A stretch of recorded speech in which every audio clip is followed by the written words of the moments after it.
स्वागत है आपका हमारे YouTube चैनल निधि एकेडमी पर। हम लोग करने वाले हैं आप 25 अगस्त को जो आपका फर्स्ट मीटिंग में पेपर हुआ था उसको, ठीक है।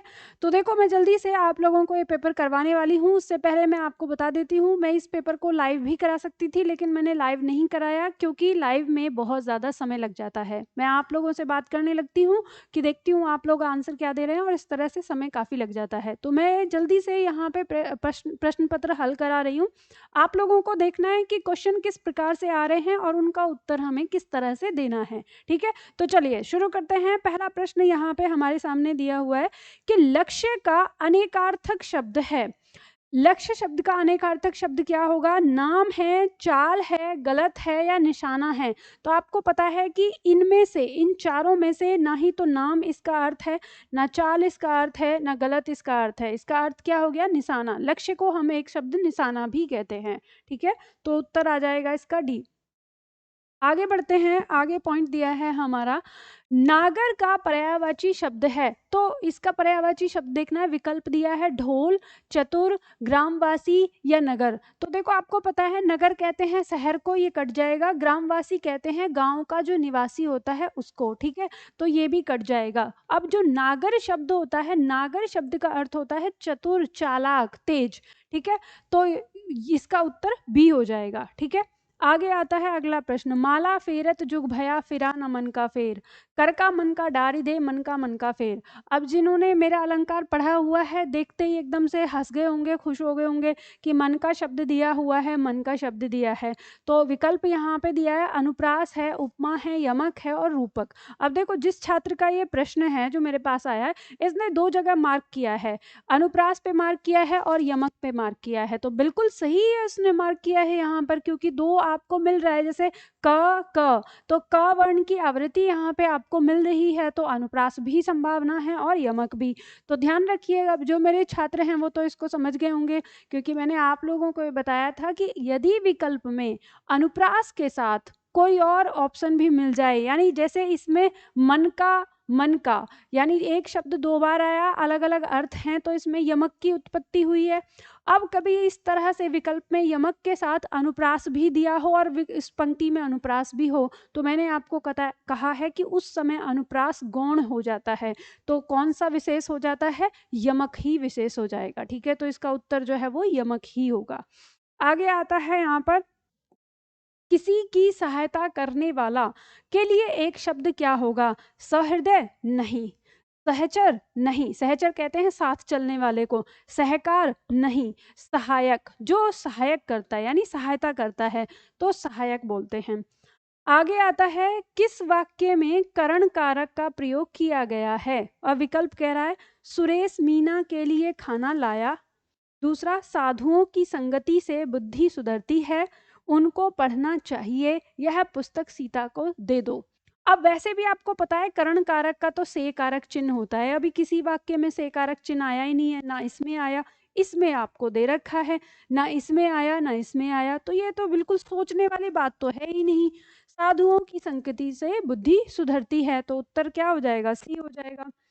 आगे आता है हमारा अगले पॉइंट दिया है कि अंतर्निहित शब्द का सही संधि विच्छेद होगा।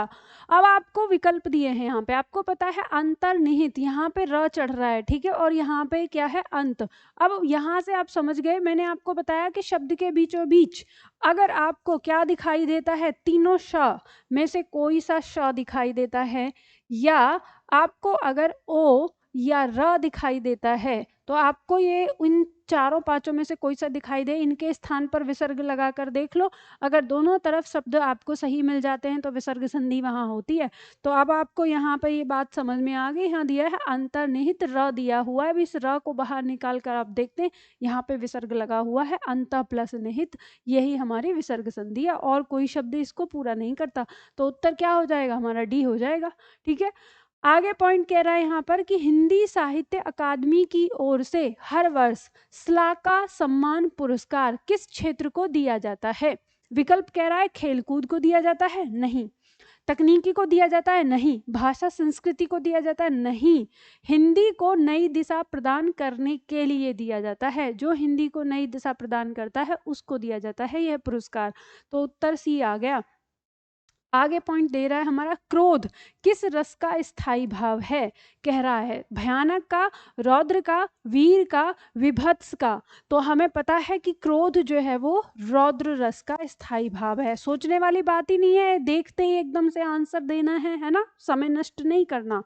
आगे कह रहा है हिंदी में मैं का बहुवचन बताना है। अब विकल्प कह रहा है हम दोनों, हम सब, हम लोग, कुछ नहीं है, इसके साथ लगाना ही नहीं है, ना ये लगाना ना ये लगाना। हमको पता है मैं का बहुवचन हम होता है, सीधा सीधा आपका विकल्प आएगा हम। ठीक है, चलो अब आगे आते हैं। यहाँ पर अगला पॉइंट आता है, यहाँ कह रहा है कि विरोध करना के लिए सही मुहावरा है, क्या होगा? विरोध करना, सिर चढ़ाना, सिर उठाना, सिर झुकाना, सिर कटाना। तो देखो विरोध करने के लिए बोलते हैं सिर उठाना, कह रहे कोई सिर ना उठाए, तो सिर चढ़ाना नहीं होगा, झुकाना नहीं होगा, कटाना नहीं होगा, उठाना, सिर उठाना। ठीक है, विरोध करने के लिए सिर उठाना कहते हैं। आगे आता है, यहाँ पे दिया हुआ है श्रोत और श्रोत शब्द युग्म का सही विकल्प चुनिए। अब देखो प्रश्न ही गलत है, प्रश्न गलत दे दिया यहाँ पर आपको, इसने एक ही शब्द को 2 बार लिख दिया है। वैसे मैं सच बताऊं, मैं यहाँ पे प्रश्नों में एक चीज देख रही हूँ कि जिसने ये टाइपिंग की है ना, उस टाइपिंग करने वाले व्यक्ति को भी हिंदी नहीं आती है।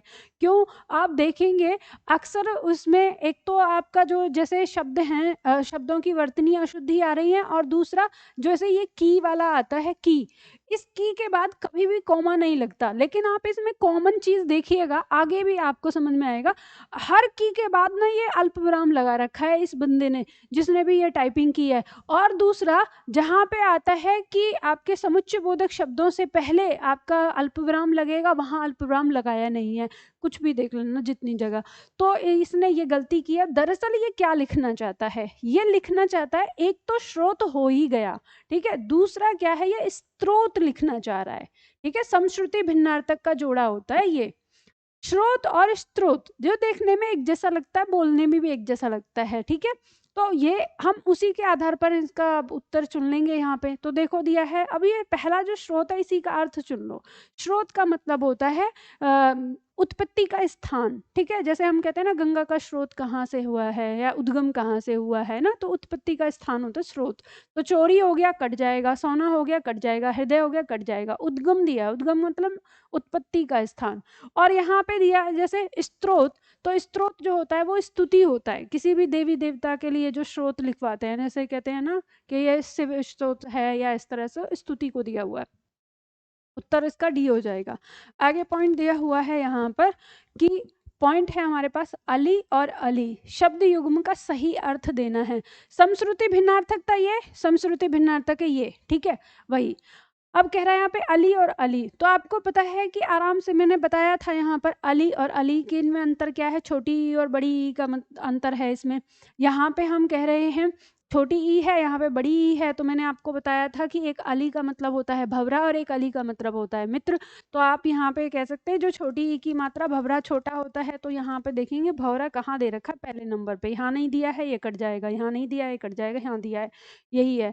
और फिर इस अली का मतलब अब यहाँ दिया है सखी। तो आप कहेंगे मैम आपने तो कहा था मित्र, तो देखो ध्यान रखो, चाहे वो सखी लिखे, सखा लिखे, मित्र लिखे, ठीक है, सहेली लिखे, कुछ भी लिखे, उसका मतलब वही होता है। ठीक है, तो उत्तर हमारा सी आ जाएगा।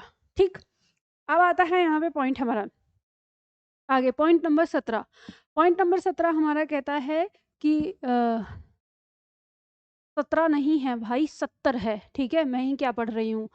कह रहा है यहाँ पर पुस्तक पढ़ी जाती है में कौन सा वाच्य है। ठीक है, अब वाच्य पूछ रहा है, पुस्तक पढ़ी जाती है। अब ये सीधा सा सरल है। अब देखो, आप देखना कि यहाँ पे ना कौन पढ़ रहा है पुस्तक, वो तो है ही नहीं यहाँ पे पुस्तक पढ़ने वाला।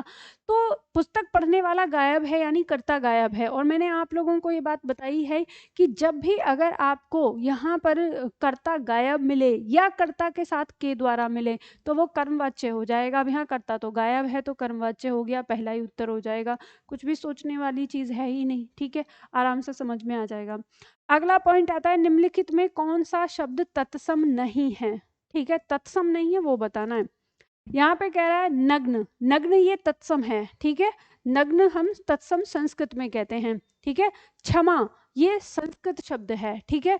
अब आगे दिया है नख, नख कहते हैं नाखून के लिए, ठीक है, नाखून को संस्कृत में नख कहते हैं। और यहाँ पे दिया है नेह, नेह को तद्भव में नेह कहते हैं, इसका तत्सम स्नेह होता है, ठीक है, स्नेह। तो जो हमारा अब यानी तत्सम नहीं है, इसका मतलब दूसरा वो तद्भव है, तो वो हमारा डी हो गया।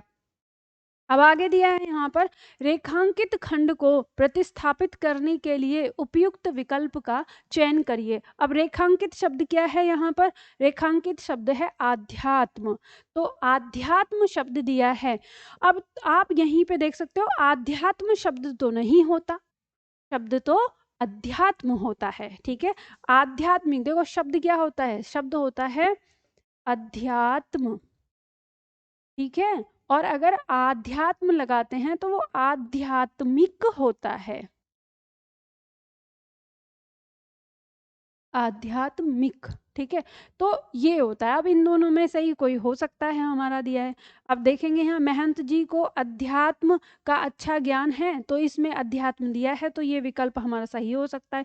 इसमें देखिए ये महंत जी को आध्यात्म का आध्यात्म तक गलत है, ठीक है। फिर यहाँ पे कह रहा है अध्या ध पूरा कर दिया, ये गलत है। और यहाँ पे अध्यात्म त पूरा कर दिया, ये गलत है। तो विकल्प घट गए, हमारा पहला ही विकल्प सही है, ठीक है, इसी में आ गया। तो ये कोई वाक्य शुद्धिकरण नहीं है, ये वर्तनी शुद्धिकरण है, ठीक है। ये क्या है, वर्तनी शुद्धिकरण है, वो आपको दोनों में साथ मिला के दिया है। अब आगे आता है आपका अगला पॉइंट, निम्नलिखित में से शुद्ध वाक्य बताना है, ठीक है। अब शुद्ध वाक्य क्या है, निरपराधी व्यक्ति को दंड नहीं मिलना चाहिए, उसे पैतृक संपत्ति में हिस्सा नहीं मिला। आगे कह रहा है बादशाह ने मुक्त हस्त दान दिया। और डी कह रहा है भारत कभी ब्रिटेन के अधीन था। तो देखो अधीन नहीं होगा बच्चा, अधीन शब्द होता है, ठीक है। क्या होता है, अधीन, अधीन नहीं होता, वर्तनी अशुद्धि हो गई। उसे पैतृक संपत्ति में, देखो फिर वर्तनी से संबंधित है, पैतृक में आपको पता है ना, पैतृक होगा इस तरह से, ठीक है, ये होगा, तो ये अशुद्ध हो गया। अब कह रहा है निरपराधी व्यक्ति को, तो देखो निरपराधी और फिर व्यक्ति शब्द लगा दिया है, तो ये इसमें अशुद्धि हो गई। इसका उत्तर हो जाएगा बादशाह ने मुक्त हस्त दान दिया। मुक्त हस्त का मतलब होता है हाथ खोलकर, ठीक है। बादशाह ने हाथ खोलकर दान दिया, ये वाक्य बिल्कुल सही है, बी इसका उत्तर होगा। अब अगला पॉइंट आता है हमारा दिया है, गम ही शब्द है, तद्भव है, देशज है, विदेशज है, तत्सम है। तो देखो गम ही शब्द जो होता है ये हमारा क्या होता है, एक तरह से संस्कृत शब्द हमारा है, तो तत्सम ही होना चाहिए इसको, ठीक है। गम माने जाना होता है, गम ही लगा के इसके साथ मतलब इसकी क्रिया कारक बदला गया है, तो तत्सम हो जाएगा। आगे शब्द हमारा कह रहा है कपाल, कपाल का पर्यायवाची शब्द है। कपाल हम किसको कहते हैं, खोपड़ी यानी माथे को कहते हैं। तो कह रहा है खप्पर नहीं होगा, भाग्य नहीं होगा, माथा दिया है विकल्प में, ठीक है, अदृष्ट खत्म हो जाएगा। ये उत्तर हो गया हमारा सी, ठीक है, बात समझ में आ गई। जो शब्द संज्ञा की विशेषता बताते हैं उन्हें क्या कहते हैं, संज्ञा की विशेषता बताने वाले शब्द विशेषण कहलाते हैं। अब पहला विकल्प विशेषण दे रखा है, क्रिया, काम करने वाले शब्दों से क्रिया व्यक्त होती है, कट जाएगा। जो क्रिया की विशेषता बताते हैं वो क्रिया विशेषण होते हैं। सर्वनाम, संज्ञा के लिए प्रयोग होने वाले शब्द होते हैं सर्वनाम, तो उत्तर हमारा विशेषण हो जाएगा। बात समझ में आ गई ना, ठीक है। चलो अगला पॉइंट आता है हमारा नेक्स्ट प्रश्न दे रहा दिया है, कमर टूटना मुहावरे का अर्थ होगा। कमर टूटना मुहावरे का अर्थ क्या होगा, जीत जाना, कमर टूट जाना, चोट लगना या निराश होना। देखो भाई कमर टूटना का अर्थ जो होता है भावार्थ, जब हम मुहावरे का भावार्थ लेते हैं तो उसका मतलब होता है आर्थिक स्थिति कमजोर हो जाना। अब यहाँ पे देखो कि जीत जाना नहीं होगा, कमर टूट जाना शाब्दिक अर्थ तो नहीं होता है, चोट लग जाना नहीं होता है, ये तो विकल्प कट गया, बचा यहाँ पे चौथा निराश होना। तो हम निराश कब होते हैं, जब हमारे पास आर्थिक स्थिति ना हो तभी निराश हो सकते हैं। तो अब जैसे वैसे तो विकल्प गलत है ये, ठीक है, इसको सही देना चाहिए था कि कमर टूटने का अर्थ जो होगा वो होता है आर्थिक स्थिति कमजोर हो जाना, ठीक है, लेकिन नहीं दिया है। तो अब इसका उत्तर मेरे ख्याल से अब यही देगा आयोग। अब ऐसा तो है नहीं कि कमर टूट जाने का मतलब ये कहेगा कि कमर टूट जाना ही कमर टूट गया, ये आ जाएगा, तो नहीं होगा। इसका उत्तर डी ही होना चाहिए फिर तो, है ना, विकल्प के अनुसार। अब आगे आता है शब्द इष्णा। इष्णा का अर्थ होगा अभिलाषा होगा, अनिच्छा होगा, ईर्ष्या होगा, घृणा होगा। तो देखो इष्णा शब्द का अर्थ होता है इच्छा। अगर आप लोगों ने मुझसे संधि की है मेरे द्वारा तो मैंने संधि में इस शब्द का अर्थ आपको बताया है, ठीक है, शब्दों का अर्थ मैंने वहां कराया। तो उसका अर्थ होता है इच्छा। अब इच्छा इसमें किस विकल्प में है? तो किसी विकल्प में नहीं है। तो फिर इच्छा का ही अर्थ और क्या होता है? तो अभिलाषा, अभिलाषा होती है इच्छा करना, चाहत करना। तो यही हमारा फिर उत्तर हो जाएगा, ठीक है। आता है आगे, विद्वान का स्त्रीलिंग बताइए। विद्वान शब्द का स्त्रीलिंग क्या होगा? विद्वान शब्द जो है वो पुल्लिंग होता है। विकल्प कह रहा है विदुषी होगा, विद्वान होगा, ज्ञानी होगा, होशियार होगा। नहीं नहीं नहीं, विदुषी शब्द ही विद्वान का क्या है? स्त्रीलिंग है। बहुत ही सरल है, आराम से कर लोगे आप, ठीक है। आगे अगला प्रश्न दिया है हमारा, वाक्य में उचित विराम चिन्ह लगाइए। आपको लगाना है यहाँ पे जो इस वाक्य के अंदर विराम चिन्ह आएगा। कह रहा है ओहो बहुत कठिन समय आया है। तो ओह ये क्या कर रहा है? ये एक तरह से आश्चर्य व्यक्त कर रहा है या दुख व्यक्त कर रहा है?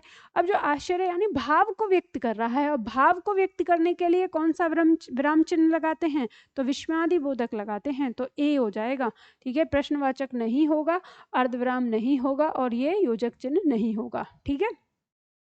अब आता है आगे, अगला प्रश्न है हमारा।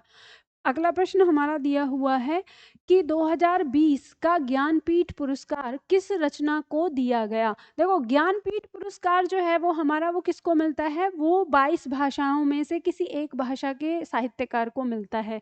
तो विकल्प हमारा दिया हुआ है, 2020 का जो हमारा मिला था वो नीलमणि फूकन को मिला था। और असमिया जो भाषा है इनकी, यानी भाषा कौन सी है? असमिया, ठीक है। तो ये वाला प्रश्न एक तरह से आप कह सकते हो कि ये आपका आउट ऑफ सिलेबस है। आउट ऑफ सिलेबस कैसे कह सकते हो? क्योंकि यहाँ पे हम बात कर रहे हैं हिंदी की, हम हिंदी व्याकरण पढ़ रहे हैं, तो हमें हिंदी का पूछा जाना चाहिए। लेकिन फिर भी इन्होंने ज्ञानपीठ पुरस्कार, क्योंकि ज्ञानपीठ पुरस्कार जो है वो सभी भाषाओं के साहित्यों को मिलता है। तो अब सभी भाषाओं वाला, हम कोई भाषा का अध्ययन तो नहीं कर रहे, हम एक स्पेशल भाषा का कर रहे हैं, तो इनको ज्ञानपीठ पुरस्कार की हिंदी भाषाओं का ही पूछना चाहिए था। जैसे कृष्णा सोबती हैं, इनको 2017 का मिला था। अच्छा ये आप चाहो तो इसको यहाँ पे कर सकते हो कि 2017 का इनको मिला है। तो हिंदी भाषा की जो है वो अभी तक इन्हीं को मिला है, इसके बाद अभी किसी को नहीं मिला है हिंदी में। दूसरा, ज्ञानपीठ पुरस्कार अभी तक सबसे ज्यादा किस भाषा को मिला है? तो हिंदी को मिला है, कुल 11 बार मिला है, ठीक है। अभी तक 11 बार मिला है, और सबसे ज्यादा जो है वो हिंदी भाषा है जिसको सबसे ज्यादा मिला है। तो ये याद कर सकते हो, ठीक है। अगला पॉइंट आ जाता है हमारा, चूड़ी अच्छी थी में थी कौन सी क्रिया है? विकल्प कह रहा है अधिकार द्योतक क्रिया, विकल्प कह रहा है औचित्य बोधक क्रिया, विकल्प कह रहा है अप्रत्यक्ष क्रिया, विकल्प कह रहा है योजक क्रिया। भाई देखो एक बात बताती हूँ मैं यहाँ पे, मुझे ऐसे प्रश्नों से थोड़ा सा ऐतराज है।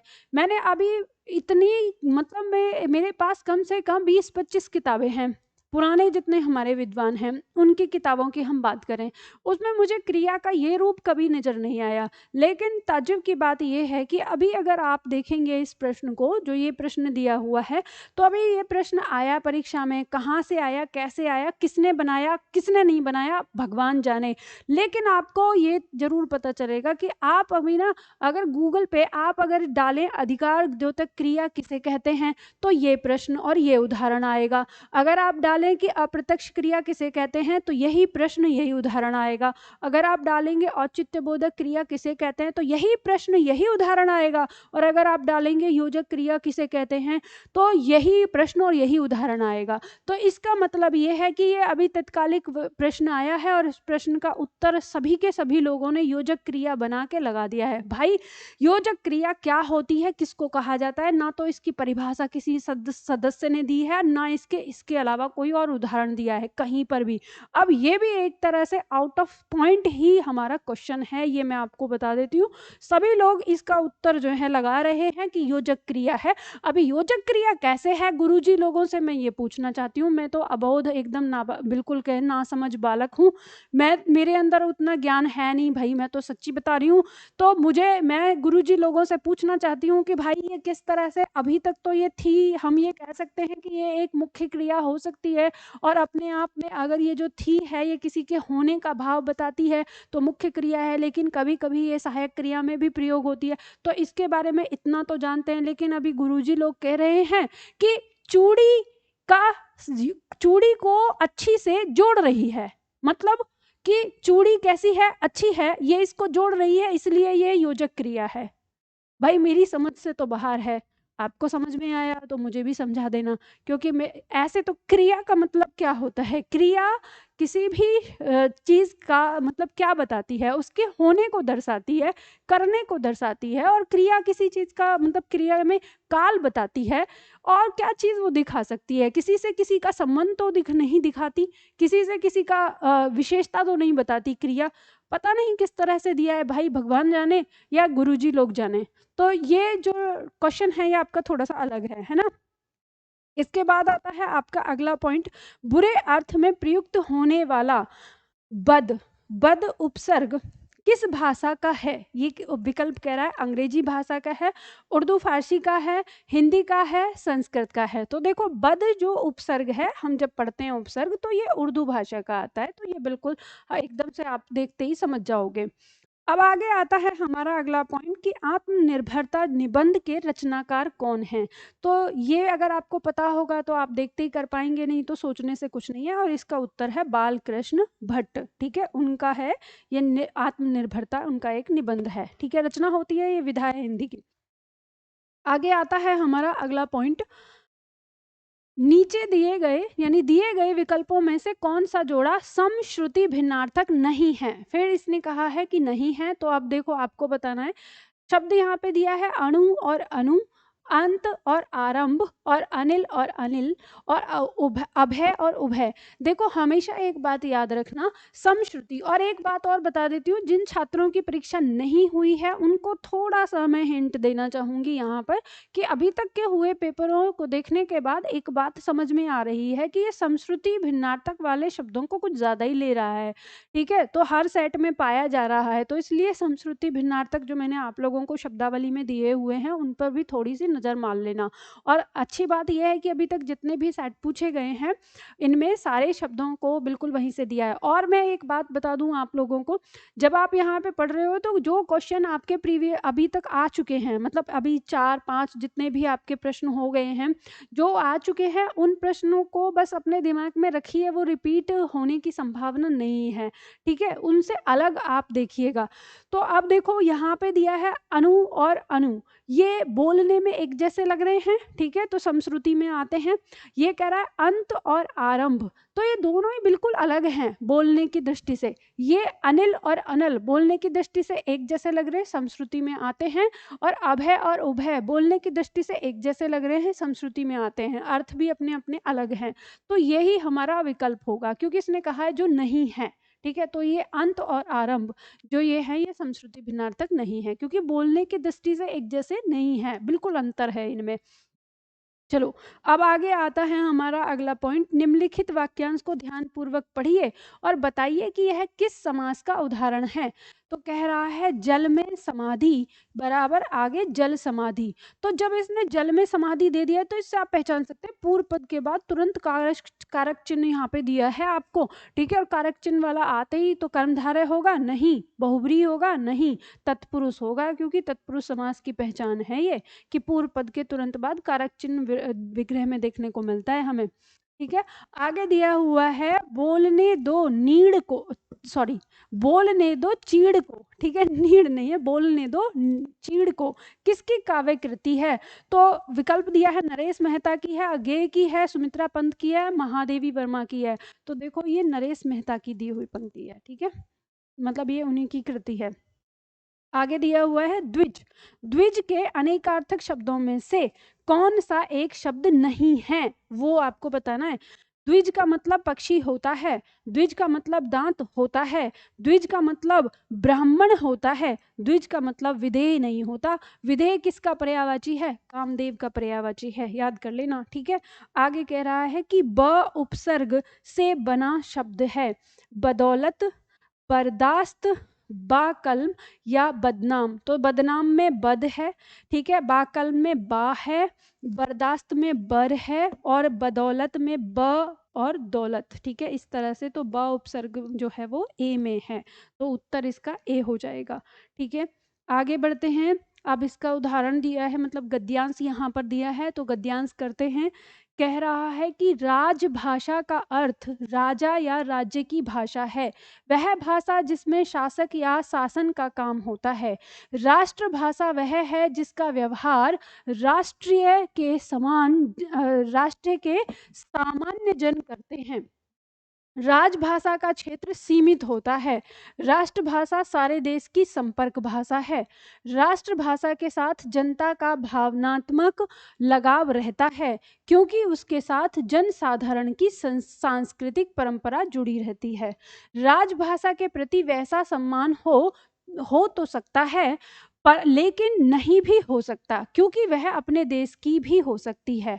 ठीक है, आगे कह रहा है कि किसी गैर देश से आए शासक की भी हो सकती है। मतलब ये कह रहा है क्योंकि वह अपने देश की भी हो सकती है और किसी गैर देश से आए शासक की भी हो सकती है। लोकतांत्रिक व्यवस्था में आज हिंदी राजभाषा के रूप में ही विराजित है। मतलब संवैधानिक स्थिति है। ठीक है, संवैधानिक स्थिति क्या है? राजभाषा की है, हिंदी की। 14 सितंबर 1949 को भारत संविधान में हिंदी को मान्यता प्रदान की गई। ठीक है, तो हमें जो मतलब हिंदी को संविधान में जो स्थान मिला वो 14 सितंबर 1949 को मिला है। संविधान की धारा 120 के अनुसार संसद का कार्य हिंदी में या अंग्रेजी में किया जाता है। धारा 210, ठीक है, धारा 210 के अंतर्गत राज्यों के विधानमंडलों का कार्य अपने अपने राज्य की राजभाषा या हिंदी में या अंग्रेजी में किया जा सकता है। धारा 343 के अनुसार संघ की राजभाषा हिंदी और लिपि देवनागरी होगी। इस भाषा का प्रसार तथा प्रचार के लिए महात्मा गांधी का योगदान रहा है। धारा 344 में राष्ट्रपति को शासकीय कार्य में हिंदी भाषा का प्रयोग अधिक करने को कहा गया है। ठीक है, तो ये पैराग्राफ हमारा दिया गया है। अब इसी से संबंधित हमारे कुछ प्रश्न नीचे दिए हैं, तो जितना भी फैक्ट इसमें आया है उसको अपने दिमाग में रखिएगा। ठीक है, और ये इसलिए भी नहीं कि इसी पैराग्राफ के लिए, ये जितना भी फैक्ट दिया गया है ये फैक्ट बिल्कुल सही है और यह कोई प्रश्न बन सकता है आगे परीक्षाओं में। ठीक है, कह रहा है इस अनुच्छेद के सार में किस भाषा पर जोर देने की बात कही गई है। तो हम यहाँ पर देख रहे हैं कि ये हिंदी के बारे में बात कर रहा है। विकल्प कह रहा है हिंदी भाषा पर, दक्षिण की भाषा पर, तो दक्षिण की भाषा के बारे में कोई जिक्र नहीं कहा है। भारतीय सभी भाषाओं पर, सभी भाषाओं की कोई बात नहीं हुई है। संवैधानिक भाषा पर नहीं, बल्कि ये बताया गया कि हिंदी की संवैधानिक स्थिति क्या है। ठीक है, तो इसका उत्तर जो है वो ए ही हो जाएगा। किस भारतीय भाषा की विश्व भाषा बनने की ज्यादा संभावना है? अब ध्यान दीजिएगा यहाँ पर कि इस पैराग्राफ में इस पॉइंट पर कोई बातचीत नहीं की गई है। अब क्योंकि पैराग्राफ हिंदी के बारे में बात कर रहा है और जो विकल्प इसमें दिए गए हैं उन विकल्प के आधार पर हम इसका उत्तर चुनेंगे। तो देखो, मराठी भाषा नहीं, महाराष्ट्र के अलावा और ज्यादा नहीं बोली जाती। गुजराती गुजरात के अलावा और ज़्यादा नहीं बोली जाती। लेकिन हिंदी भाषा आप जानते ही हैं 9 राज्यों में तो पूरी है ही, तो हिंदी भाषा इसका उत्तर ज़्यादा सही है। ठीक है, आगे कह रहा है राष्ट्रभाषा के प्रमुख लक्षणों में से इनमें से कौन सा व्यवहार नहीं है। मतलब राष्ट्रभाषा के जो प्रमुख लक्षण हैं इनमें से कौन सा लक्षण नहीं है ये बताना है जो राष्ट्रभाषा का नहीं है। सामान्य जन की भाषा होती है राष्ट्रभाषा, पैराग्राफ में बताया है, तो ये हो जाएगा हमारा। ठीक है, जनता की भावनात्मक और सांस्कृतिक भाषा है, ये इसमें बताया है, तो ये हो जाएगा। कह रहा है सारे देश की संपर्क भाषा है राष्ट्रभाषा, तो राष्ट्रभाषा सारे देश की संपर्क भाषा ही होती है, पैराग्राफ में कहा है। तो राष्ट्रीय भाषा का क्षेत्र सीमित होता है, ये गलत है। ठीक है, तो यही हमारा विकल्प है कि राष्ट्रीय भाषा का क्षेत्र सीमित नहीं होता, राजभाषा का क्षेत्र सीमित होता है, ये कहा है पैराग्राफ ने। ठीक है, आगे आता है हमारा अगला पॉइंट। देखो कि हिंदी भाषा को भारतीय संविधान में किस वर्ष मान्यता प्राप्त हुई है। तो ये तो हमें पता ही चल गया, 1949। ठीक है, सीधा सीधा फैक्ट लिखा हुआ है, आ जाएंगे, कर लेंगे इसमें। अब आता है हमारा अगला पॉइंट। अगला पॉइंट कह रहा है कि इस अनुच्छेद का निम्नलिखित में उचित शीर्षक चुनिए। अब इसमें बताना है कि भावनात्मक भाषा नहीं, ऐसी कोई बात नहीं कही गई है। बोलचाल की भाषा नहीं, बोलचाल की भाषा की बात नहीं हो रही है। जनभाषा नहीं, जनभाषा की बात नहीं हो रही, यहाँ बात हो रही है राजभाषा और राष्ट्रभाषा के बारे में, ठीक है? तो इसका उत्तर जो है वो डी हो जाएगा। बात समझ में आ गई? अब आगे प्रश्न दिया हुआ है, अब ये तो दूसरी भाषा का मतलब दूसरे विषय का है, मैथ्स का क्वेश्चन आपका शुरू हो गया, ठीक है? तो इतने क्वेश्चंस हम लोगों ने यहाँ पर किए, तो ये जो हमारा सेट है 25 अगस्त के फर्स्ट मीटिंग का सेट है, तो इसमें हमने किया। देखो ध्यान रखो, प्रश्न बहुत अच्छे आ रहे हैं और इसमें कहीं पे ऐसी चीज़ नहीं है जिसमें आपको ऐसा लगे कि बहुत कठिन है। जिन्होंने हिंदी को थोड़ा भी अच्छे ढंग से पढ़ा है वो आराम से कर लेंगे। बस कुछ प्रश्न क्या हैं, जैसे साहित्य से जो आ रहे हैं, मतलब साहित्य नहीं, रचनाकार से जो आ रहे हैं, 4-5 प्रश्न ऐसे हैं, उनमें से आप हो जाएंगे। आपके पास मतलब एक आध प्रश्न आपका गलत भी हो जाता है तो कोई दिक्कत नहीं है। अगर आपके 37 में से 33, 34, 35 तक भी आ रहे हैं तो आपका स्कोर बहुत अच्छा हो रहा है, ठीक है? तो चलो यहाँ पे आज इसको यहीं पे समाप्त करते हैं। अब अगला सेट जो है करते हैं अगले सेट पेपर में, ठीक है?